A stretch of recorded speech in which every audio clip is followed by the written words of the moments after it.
Hey everybody, Animal Man here. Today I'm going to start teaching you knots. Here's our first video. We're going to do the overhand knots. Stay with us.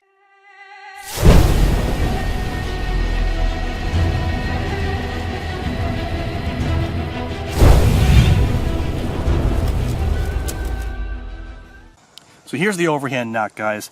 Everybody knows this, they just don't know they know it. I'm going to show you one way, then I'll show you another way. So here's what we do.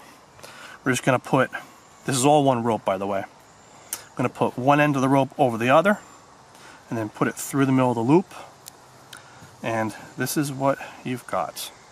And yes, we made a pretzel. And this is all it is. That's an overhand knot.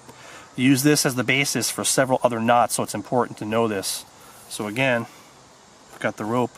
Let's put one end, we're going to get it in shot there, one end over the other, and then the one that's on top, you then pass through the middle of the loop, pull them tight, there's little gnats everywhere, and then there's your overhand knot.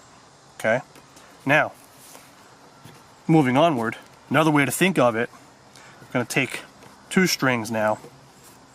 You know when you tie your shoelaces, you've got the two laces, and before you tie the bow or the bunny ears or whatever, you got the two laces, they're all laced up, you pull them tight, and then you put one end over the other, wrap it around, pull them tight, just like on a shoe. This is another form of the same thing, it's the overhand knot, but instead of the same string, it's different strings. That's the only difference. So it looks like this. I'm going to take my shoe off, show you on my shoe. To undo this, because I double knot my shoes because I get sick of tying them all the time. So again, just like on a shoe, you pull it, you got shoe tight, and then what I do is I go like one over the other, pull it through the middle, overhand knot, pull that tight, and then I make the two bunny ears, cross them through the middle. I know I probably tie my shoes different than most people, and then your shoes are tied, all right, and then you untie that, you still got the overhand knot there. So that's all it is. This is the overhand knot right there.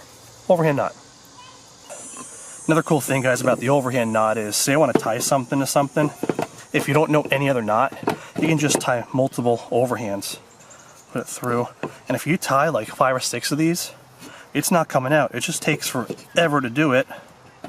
4, 5. Unless you're using like monofilament fishing line, that's not going to come out now. That's going to be tight and stay tight. Comes out as I say that. It'll stay pretty tight, alright? But the problem is it takes a long time to tie it. It's not that good of a knot. If you're using mono fishing line, it's still going to slip even with like a zillion of them. And then if you put any kind of tension on the knots, it makes it really, really hard to get them out.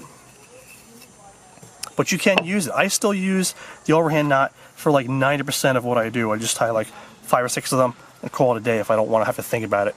But it is helpful to know other knots.